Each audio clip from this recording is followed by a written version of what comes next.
How's it going, everybody? The next item on our project Continental GT650 is going to be KemiMoto Bar End Mirrors.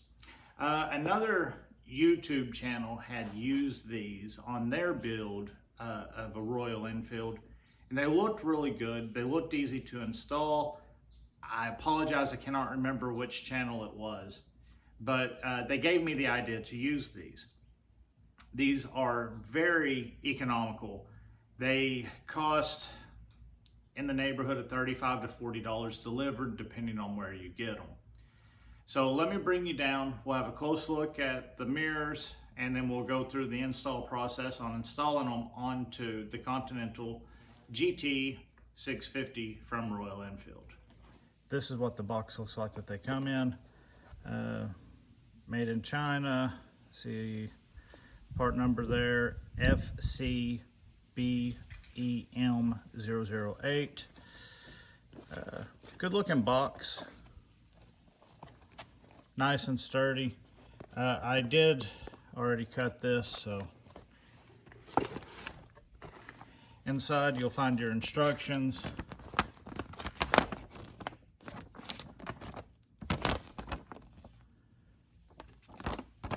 Won't need those. You've got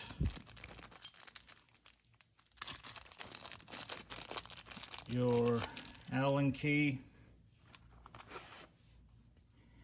an arm with the spacers placed inside there.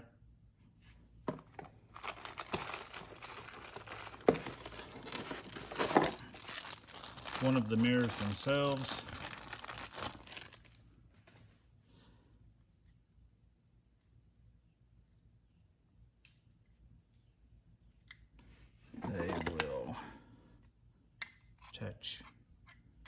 They'll attach here like so.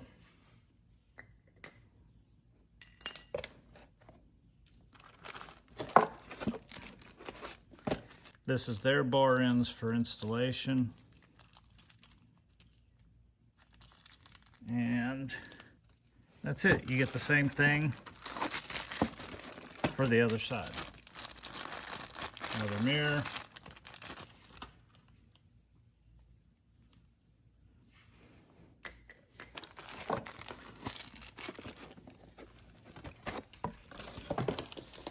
Bar end and another arm.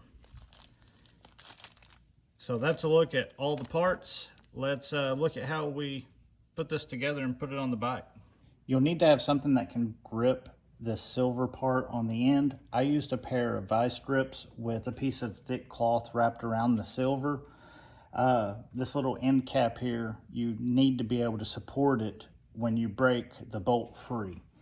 I did it off of camera. I used a pair of vice grips and a thick piece of cloth. You could use, instead of cloth, you can use leather, maybe a piece of rubber, a piece of old belt, something to just grip this so that you can then break the center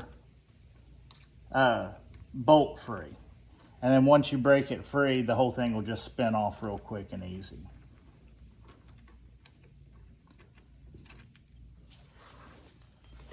And you got a little plastic spacer here that came on the bars from the factory. And then you get a thick spacer that looks identical to this one from KemiMoto. And then you get this one and a real thin one. I tried taking the two thin ones and sticking them together because that's how they were in the packaging, and then putting those on and sliding the mirror on. And that seemed like it was really going to work. As soon as I started tightening it down though, I couldn't get it tight enough to hold onto these. And I was afraid I would end up stripping out this lightweight aluminum if I really tried to torque down to get that. So I was like, okay, well, maybe I'm supposed to use the factory piece. So with the factory piece on, it will not go on. I've tried every way I couldn't get that to go on. So I thought, okay, instead of the factory one, what about the one that they sent? Same thing. Stick it on, and the mirror is just too small to fit. Just by a hair.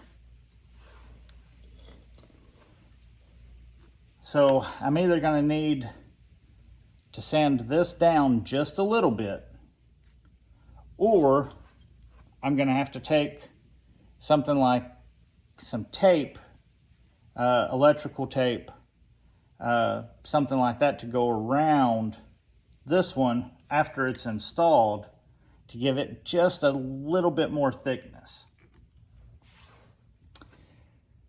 So I got to figure that part out. I'm thinking if I could sand this one down just a hair, it would probably be better than trying to put tape or something on this to make this one thicker. Just not for sure how I'm going to do it yet. I'll be back and I'll explain what I did. Okay, what I ended up doing for my solution is, since it was too loose with the two small ones stacked on top of each other and too tight with the thick one, I took the thick one and sandpaper, and I took a couple of thousandths off until I could have to kind of tap it into place. I wanted it as tight as possible. Ended up having to tap it into place, and it's on there pretty tight before I even put my screw in. So I'm going to go ahead and put the bolt in and hand tighten it, and I will have to fit the plastic for the other side as well. So that's just got it kind of snugged up on your cap. You see how this side is milled out and this side isn't? You've got a corresponding place on this that sticks out further that fits into that. You'll know when you're there because it'll lock into place. If you're not there, if you apply inward pressure, it'll spin and then you'll feel it lock. And then you can take the bolt from the cap and start it. Come on. There we go.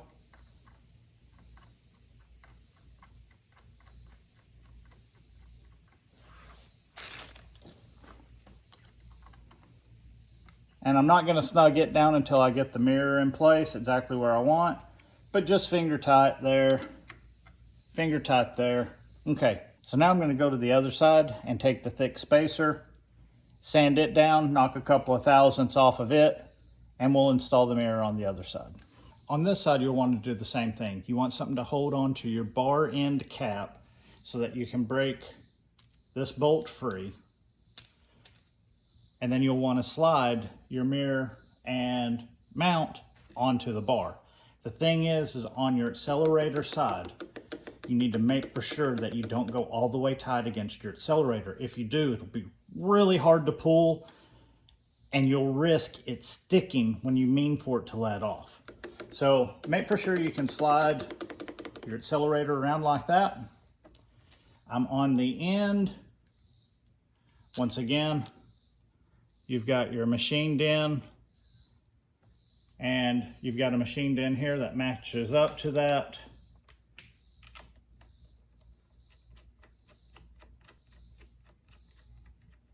And then just snug everything down. And I might need to go in a hair further with this mirror first.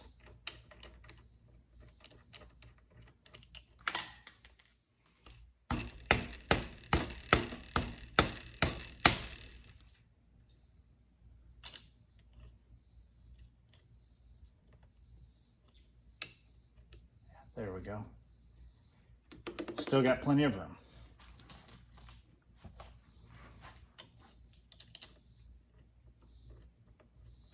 After you get them hand tight, you'll want to get on the bike and kind of get a better feel of where the mirrors need to be. You'll probably still want to take an Allen key with you the first time you go on a ride, because you'll probably notice that as you're riding, you're not going to set it exactly the same way that you do while you're sitting in your driveway. So I'm looking here, I need to bring these both forward quite a ways. So you just want to find where your happy spot is and then make some adjustments and tighten everything down. Go ahead and remove these protective covers that I've got my fingerprints all smudged up on so I can see out of them. Okay. This one needs to come in. Maybe down.